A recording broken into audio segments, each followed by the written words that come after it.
Welcome to Naresh academy Delhi current affairs related UPSC APPSC group 1 మరియు 2 prelims practice ప్రశ్నలు. Question number 1. భారతదేశ ఎన్నికల commissioner ఈసీకి సంబంధించి క్రింది ప్రకటనలను పరిగణించండి. 1. భారత ఎన్నికల కమిషనర్ను భారత రాష్ట్రపతి నియమిస్తారు. 2. భారత ఎన్నికల కమిషనర్ తమ రాజీనామా లేఖను ప్రధాన ఎన్నికల కమిషనర్కు సమర్పించడం ద్వారా రాజీనామా చేయవచ్చు.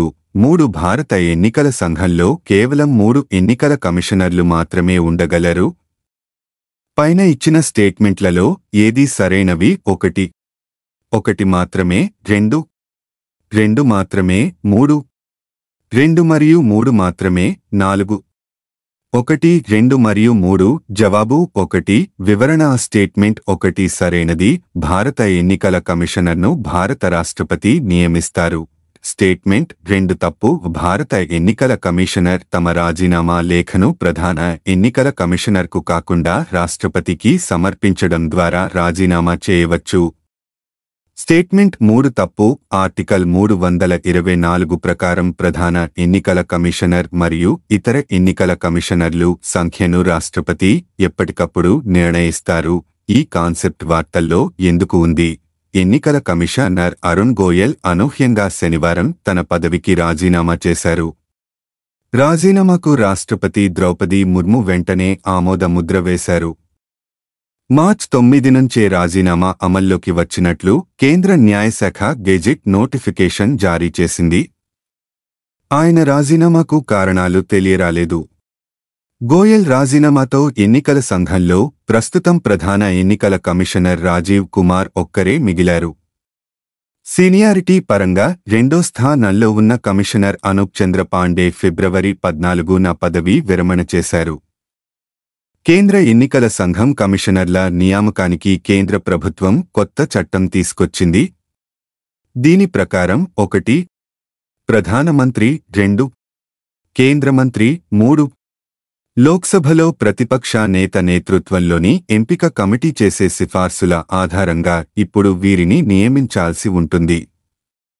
కేబినెట్ కార్యదర్శి నేతృత్వంలోని సెర్చ్ కమిటీ ఎంపిక చేసిన ప్యానెల్న సెలెక్ట్ కమిటీకి ప్రతిపాదించిన తర్వాత అందులోంచి అర్హులైన వారిని ఎంపిక చేయాలని కొత్త చట్టం చెబుతోంది. కేంద్రంలో కార్యదర్శి స్థాయిలో పనిచేసిన వారినే ఈ పదవులకు ఎంపిక చేయాల్సి ఉంటుంది. Question number 2. భారతదేశంలో చిరుత పునరుద్ధరణ ప్రాజెక్టుకు సంబంధించి క్రింది ప్రకటనలను పరిగణించండి. 1. భారతదేశానికి చెందిన ఆసియాటిక్ చిరుతను కునో నేషనల్ పార్క్లో తిరిగి ప్రవేశపెట్టడం ఈ ప్రాజెక్ట్ లక్ష్యం. 2. ఐయుసిఎన్ రెడ్ లిస్ట్ ద్వారా తీవ్రమైన ప్రమాదంలో వర్గీకరించబడిన ఆసియాటిక్ చిరుతను తిరిగి పరిచయం చేయడం ఈ ప్రాజెక్ట్ లక్ష్యం. 3. రాజస్థాన్లోని కునో నేషనల్ పార్క్లో చిరుతలను తిరిగి ప్రవేశపెట్టారు. పైన ఇచ్చిన స్టేట్మెంట్లలో ఏది సరైనవి? 1 మాత్రమే, 2 మాత్రమే, 3 మాత్రమే, 4 1 మరియు 3 మాత్రమే.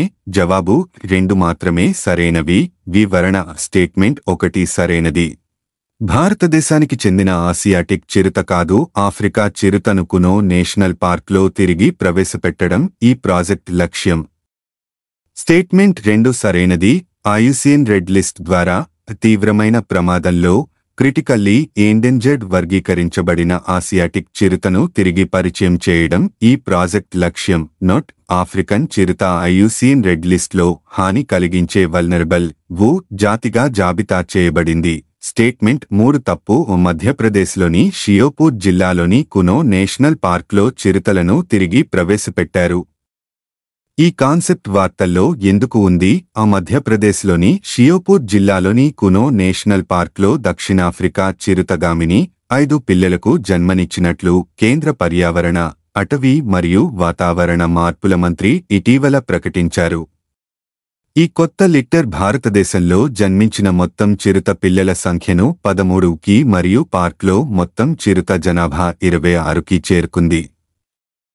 సెప్టెంబరు 2022లో ప్రాజెక్ట్ చీతా ప్రారంభించినప్పటి నుండి భారత గడ్డపై గామిని యొక్క లిట్టర్ 4వ చిరుత పుట్టుకను సూచిస్తుంది. ఇది దక్షిణాఫ్రికా నుండి తీసుకువచ్చిన చిరుతలకు పుట్టిన మొదటి లిట్టర్ కూడా.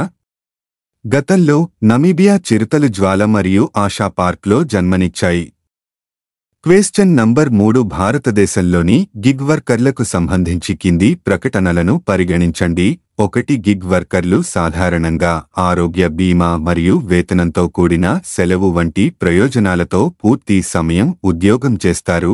2 గిగ్ ఎకానమీ యొక్క పెరుగుదల ప్రధానంగా వినియోగదారులతో కార్మికులను అనుసంధానించే ఫ్రీలాన్స్ ప్లాట్ఫారంల లభ్యత ద్వారా నడపబడుతుంది. 3 సాంప్రదాయ ఉద్యోగులతో పోలిస్తే గిగ్ కార్మికులు సాధారణంగా అధిక ఉద్యోగ భద్రత మరియు ఆదాయ స్థిరత్వాన్ని అనుభవిస్తారు. కింది స్టేట్మెంట్లలో ఏది సరైనది? 1 1 మరియు 2 మాత్రమే, 2 2 మాత్రమే, 3 1 మరియు 3 మాత్రమే, 4 పైవేవి కాదు. జవాబు స్టేట్మెంట్ 2 సరైనది. వివరణ స్టేట్మెంట్ 1 తప్పు. గిగ్ వర్కర్లు పూర్తి సమయం ఉద్యోగం చేయరు. గిగ్ కార్మికులు స్వతంత్ర కాంట్రాక్టర్లు, ఆన్లైన్ ప్లాట్ఫారం కార్మికులు, కాంట్రాక్ట్ సంస్థ కార్మికులు, ఆన్కాల్ కార్మికులు మరియు తాత్కాలిక కార్మికులు. స్టేట్మెంట్ 2 సరైనది. గిగ్ ఎకానమీ యొక్క పెరుగుదల ప్రధానంగా వినియోగదారులతో కార్మికులను అనుసంధానించే ఫ్రీలాన్స్ ప్లాట్ఫారంల లభ్యత ద్వారా నడపబడుతుంది. కంపెనీ క్లయింట్లకు సేవలను అందించడానికి గిగ్ కార్మికులు ఆన్ డిమాండ్ కంపెనీలతో అధికారిక ఒప్పందాలను కుదుర్చుకుంటారు. స్టేట్మెంట్ 3 తప్పు. సాంప్రదాయ ఉద్యోగులతో పోలిస్తే గిగ్ కార్మికులు సాధారణంగా ఉద్యోగ భద్రత లేకపోవడం మరియు ఆదాయ అస్థిరత్వాన్ని అనుభవిస్తారు. క్వెశ్చన్ నంబర్ 4 భారతదేశంలో తాగునీటి సంక్షోభానికి సంబంధించి క్రింది ప్రకటనలను పరిగణించండి. 1 పేలవమైన వర్షపు నీటి సంరక్షణ యంత్రాంగం పట్టణ ప్రాంతాల్లో నీటి సంక్షోభాన్ని పెంచుతుంది. 2 భూగర్భజల వనరులను అతిగా వినియోగించుకోవడం సంక్షోభానికి దోహదపడే ప్రధాన అంశం. 3 తీర ప్రాంతాలలో తాగునీటి కొరతను పరిష్కరించడానికి డీసాలినేషన్ ఒక ఆచరణీయ పరిష్కారం. కింది స్టేట్మెంట్లలో ఏది సరైనది? 1 1 మరియు 2 మాత్రమే, 2 2 మరియు 3 మాత్రమే, 3 1 మరియు 3 మాత్రమే, 4 పెన ఉన్నవన్నీ. సమాధానం 4 పెన ఉన్నవన్నీ సరైనది. ఈ కాన్సెప్ట్ వార్తల్లో ఎందుకు ఉంది? బెంగళూరు నీటి సంక్షోభానికి ఎదుర్కొంటున్నది. క్వెశ్చన్ నంబర్ 5 కింది స్టేట్మెంట్లను పరిగణించండి. 1 మానవులు తయారు చేసినవి తప్ప నానోపార్టికల్స్ ప్రకృతిలో లేవు. 2 కొన్ని మెటాలిక్ ఆక్సైడ్ల నానోపార్టికల్స్ను కొన్ని సౌందర్య సాధనాల తయారీలో ఉపయోగిస్తారు. 3 పర్యావరణంలోకి ప్రవేశించే కొన్ని వాణిజ్య ఉత్పత్తుల నానోపార్టికల్స్ మానవులకు సురక్షితం కాదు. పైన ఇచ్చిన స్టేట్మెంట్లలో ఏది సరైనది? సరైనవి 1 1 మాత్రమే, 2 3 మాత్రమే, 3 1 మరియు 2, 4 2 మరియు 3. సమాధానం 4. వివరణ స్టేట్మెంట్ 2 మరియు 3 సరైనవి. స్టేట్మెంట్ 1 తప్పు. మానవులు తయారు చేసినవి తప్ప నానోపార్టికల్స్ ప్రకృతిలో లేవు కాదు ఉన్నాయి. స్టేట్మెంట్ 2 సరైనది. కొన్ని మెటాలిక్ ఆక్సైడ్ల నానోపార్టికల్స్ను కొన్ని సౌందర్య సాధనాల తయారీలో ఉపయోగిస్తారు. స్టేట్మెంట్ 3 సరైనది. పర్యావరణంలోకి ప్రవేశించే కొన్ని వాణిజ్య ఉత్పత్తుల నానోపార్టికల్స్ మానవులకు సురక్షితం కాదు. క్వెశ్చన్ నంబర్ 6 భారత్లో తొలి ప్రభుత్వ రంగ ఓటీటీ సర్వీస్ ఏది? జవాబు తాజాగా దేశంలో తొలి ప్రభుత్వ రంగ ఓటీటీ సర్వీస్ను సిస్పేస్ పేరుతో కేరళ సీఎం పినరయి విజయన్ ప్రారంభించారు. ప్రస్తుతం ఓటీటీల్లో ప్రసారమవుతున్న కంటెంట్ ఎంపికలో అసమానతలు ఉన్నాయి. వాటి ప్రసారాల్లో సవాళ్లు దురవుతున్నాయి. వాటికి ప్రతిస్పందనగా సిస్పేస్ను ప్రారంభిస్తున్నాం అని కేరళ రాష్ట్ర ఫిల్మ్ డెవలప్మెంట్ కార్పొరేషన్ చైర్మన్ సేఫ్ షాజీ ఎన్ కరుణ్ తెలిపారు. ఈ యాప్ను Google Play Store, Apple app store నుంచి డౌన్లోడ్ చేసుకోవచ్చు.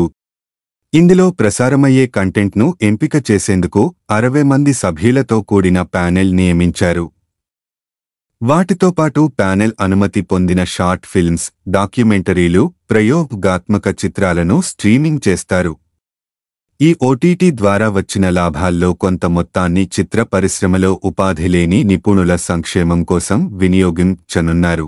చాలామంది నిర్మాతలు తమ చిత్రాలను నేరుగా ఓటీటీల్లో విడుదల చేయడం వల్ల లాభాలు తగ్గుతున్నాయని పలువురు ఎగ్జిబిటర్లు, పరిశ్రమ వర్గాలు ఆందోళన వ్యక్తం చేయడంతో ఈ సమస్యకు పరిష్కారంగా థియేటర్లలో విడుదలైన సినిమాలను మాత్రమే సిస్పేస్లో విడుదల చేయాలని నిర్ణయించారు. క్వశ్చన్ నంబర్ 7 జాతీయ ఎస్సీ కమిషన్ చైర్పర్సన్గా ఎవరు నియమితులయ్యారు? జవాబు కిశోర్ మక్వానా.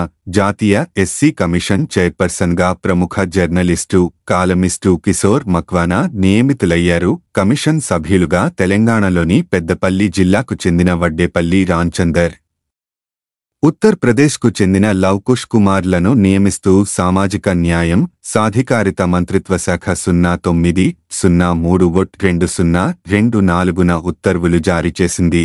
జాతీయ ఎస్సీ కమిషన్ ఏర్పాటు ఆర్టికల్ 338(1) ప్రకారం షెడ్యూల్డ్ కులాల వారికి జాతీయ షెడ్యూల్డ్ కులాల కమిషన్ను ఏర్పాటు చేయాలి. ఆర్టికల్ 38(2) ప్రకారం పార్లమెంటు రూపొందించిన చట్టంలోని నిబంధనలను అనుసరించి ఎస్సీ కమిషన్లో ఒక అధ్యక్షుడు, ఒక ఉపాధ్యక్షుడు, 3 సభ్యులు ఉంటారు. ఈ వీరి సర్వీసు నిబంధనలు, పదవీ కాలపరిమితి రాష్ట్రపతి నిర్ణయించిన నిబంధనల ప్రకారం ఉంటాయి. పదవీ కాలం 3 సంవత్సరాలు. ఆర్టికల్ 338(3) ప్రకారం ఎస్సీ కమిషన్కు అధ్యక్ష, ఉపాధ్యక్ష, ఇతర సభ్యులను రాష్ట్రపతి స్వయంగా సంతకం చేసిన అధికార పత్రం ద్వారా నియమిస్తారు. సభ్యుల్లో ఒకరు తప్పనిసరిగా మహిళే ఉండాలి. ఆర్టికల్ 338(4) ప్రకారం ఎస్సీ కమిషన్ స్వతంత్ర సంస్థ, తన పని విధానాన్ని తానే నియంత్రించుకునే అధికారాన్ని కలిగి ఉంటుంది. క్వశ్చన్ నంబర్ 8 2024లో 71వ మిస్ వరల్డ్ పోటీలు ఎక్కడ జరిగాయి? సమాధానం దాదాపు 28 ఏళ్ల తర్వాత ముంబైలో జియో వరల్డ్ కన్వెన్షన్ సెంటర్ వేదికగా 2024లో 71వ మిస్ వరల్డ్ పోటీలు జరిగాయి. వివరాలు: గతంలో ఈ ప్రపంచ సుందరి పోటీలు ఇండియా, బెంగళూరులో 1996లో జరిగాయి. ఈ మిస్ వరల్డ్ పోటీలకు మొత్తం 120 మంది పాల్గొనగా చెక్ రిపబ్లిక్కు చెందిన క్రిస్టినా పిజ్కోవా ఈ ఏడాది ప్రపంచ సుందరి కిరీటాన్ని గెలుచుకున్నారు. లెబనాన్కు చెందిన యాస్మినా మొదటి రన్నరప్గా నిలిచారు. అయితే చెక్ రిపబ్లిక్కు మిస్ వరల్డ్ కిరీటం రావడం ఇది రెండోసారి. గతంలో 2006లో ఈ కిరీటాన్ని తానా కుచరోవా సొంతం చేసుకున్నారు. ఈ ప్రపంచ సుందరి కిరీటాన్ని అత్యధికంగా గెలుచుకున్న దేశాల్లో ఇండియా, వెనుజులా 6 సార్లు మిస్ వరల్డ్ టైటిల్ని సొంతం చేసుకుని మొదటి స్థానంలో ఉన్నాయి. ఆ తరువాత స్థానంలో జమైకా, ఇంగ్లాండ్ ఉన్నాయి. ఈ అందాల పోటీలో ఇండియా నుంచి కర్ణాటకకి చెందిన సినీ శెట్టి పోటీ చేసింది. 2022లో ఫెమినా మిస్ ఇండియా టైటిల్ని గెలుచుకున్న సినీ శెట్టి ఈ ప్రపంచ సుందరి పోటీలో టాప్ 8 స్థానంలో నిలిచారు. క్వశ్చన్ నంబర్ 9 ఇటీవల లాస్ ఏంజల్స్లో జరిగిన ప్రతిష్టాత్మక 96వ అకాడమీ అవార్డుల ప్రధానోత్సవంలో 2024 ఏడాది గాను ఆస్కార్ అవార్డు విజేతల పేర్లను అకాడమీ ప్రకటించింది. వివరాలు తెలపండి. వివరాలు: ఆస్కార్ అవార్డుగా ప్రసిద్ధి చెందిన అకాడమీ అవార్డులను Academy of Motion Picture Arts and Sciences AMPAS ప్రతి ఏటా ప్రపంచవ్యాప్తంగా చలనచిత్ర రంగంలో అత్యుత్తమ ప్రతిభ కనబర్చిన దర్శకులకు, నటీనటులకు, రచయితలకు, ఇతర సాంకేతిక నిపుణులకు ప్రదానం చేస్తారు. ఉత్తమ చిత్రం ఓపెన్ హైమర్, ఉత్తమ దర్శకుడు క్రిస్టోఫర్ నోలన్, ఓపెన్ హైమర్, ఉత్తమ నటి ఎమ్మా స్టోన్, పూర్ థింగ్స్, ఉత్తమ నటుడు సిలియన్ మర్ఫీ, ఓపెన్ హైమర్, ఉత్తమ సహాయ నటి డావైన్ జాయ్ రాండోల్ఫ్, ది హోల్డోవర్స్, ఉత్తమ సహాయ నటుడు రాబర్ట్ డౌనీ జూనియర్, ఓపెన్ హైమర్. మొట్టమొదటి అకాడమీ అవార్డుల ప్రధానోత్సవం మే 16, 1929లో హాలీవుడ్లో గల హోటల్ రూజ్వెల్ట్లో జరిగింది. ఈ ప్రధానోత్సవంలో ది లాస్ట్ కమాండ్ మరియు ది వే ఆఫ్ ఆల్ ఫ్లెష్లలో ఎమిల్ జానింగ్స్ నటనకు మొదటి ఉత్తమ నటుడు అవార్డు పొందారు. రెండవ అకాడమీ అవార్డుల ప్రధానోత్సవం 1930లో జరిగింది. 1939లో అధికారికంగా అకాడమీ అవార్డుల పేరును ఆస్కార్ అవార్డుగా మార్చారు. ఆస్కార్ ప్రతిమ శిల్పి జార్జి స్టాన్లీ 13.5 అంగుళాల ఎత్తు, 8.5 పౌండ్ల బరువుతో తయారు చేస్తారు. దీనికి 5 స్పోక్స్ ఉంటాయి. అకాడమీ అవార్డులు అందించే 5 ప్రధాన విభాగాల నటులు, దర్శకులు, నిర్మాతలు, సాంకేతిక నిపుణులు, రచయితలు ఇవి సూచిస్తాయి. 1983లో అకాడమీ అవార్డును గెలుచుకున్న మొదటి భారతీయ వ్యక్తి భాను అథియా. రిచర్డ్ అటెన్బరో గాంధీ కోసం దుస్తులను రూపొందించినందుకుగాను రిచర్డ్ అటెన్బరో గాంధీ కోసం జాన్ మోలోతో కలిసి ఆమె సంయుక్తంగా ఉత్తమ కాస్ట్యూమ్ డిజైన్ విభాగంలో ఈ అకాడమీ అవార్డును గెలుచుకుంది. ఆస్కార్ అవార్డ్స్లో ఆర్ఆర్ఆర్ ఫస్ట్ ఇండియన్ సినిమాగా బెస్ట్ ఒరిజినల్ సాంగ్ విభాగంలో ఇందులోని నాటు నాటు పాటకు ఆస్కార్ అవార్డు వచ్చింది. 2024 వరకు భారతదేశానికి మొత్తం 10 ఆస్కార్ అవార్డులు లభించాయి. క్వశ్చన్ నంబర్ 10 ప్రముఖ food travel guide platform taste atlas ఇటీవల ప్రపంచంలో టాప్ 38 కాఫీలు. ఈ జాబితాలో ఇండియన్ ఫిల్టర్ కాఫీ ర్యాంక్ ఎంత? జవాబు: మన ఇండియన్ ఫిల్టర్ కాఫీకి 2వ ర్యాంక్ దక్కింది. వివరాలు: క్యూబన్ ఎక్స్ప్రెసో మొదటి స్థానంలో ఉంటే మన ఇండియన్ ఫిల్టర్ కాఫీకి 2వ ర్యాంక్ దక్కింది. ఇండియన్ ఫిల్టర్ కాఫీని సులభమైన రీతిలో ఇండియన్ కాఫీ ఫిల్టర్ మెషీన్తో సిద్ధం చేస్తారు.